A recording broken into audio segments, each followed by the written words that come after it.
المغاربة السلام عليكم. بلا شك حتى نتوما وصلكم الخبر ديال ان الجزائر فرضت علينا تأشيرة باش اننا ندخلوا للتراب الجزائري.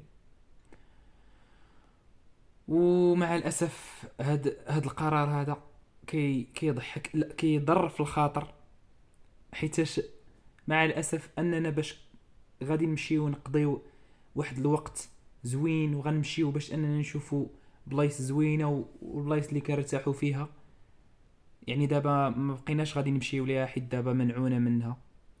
يعني ما عرفتش واش غادي نضحك ولا غادي يبقى فيا الحال ولا آه قرار تافه.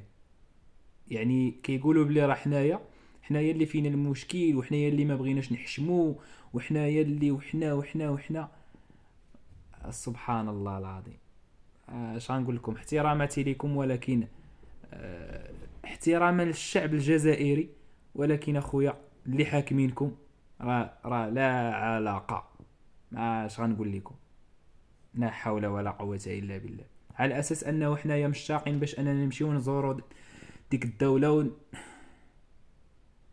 واخا هكاك الخوت، زعما واش ما نشوفوش معاهم ياك ما يعاودوا يطلقوا لينا اللعب، ياك ما يخليونا ندوزو لتما.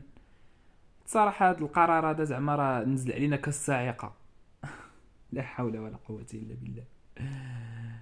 الشعب الجزائري مرحبا بكم في بلادنا. الا جيتوا مرحبا بكم، وما كاينش اللي غادي يخسر لكم الخاطر ولا اللي غادي يقول لكم كلمه خايبه كيف ما نتوما كديروا. يعني حنايا راه ماشي بحالكم. تحياتي. ما علينا الخوت. دخلوا لي كومونتير وقولوا لنا كيفاش جاكم القرار الجديد اللي خرجته الحكومه الجزائريه.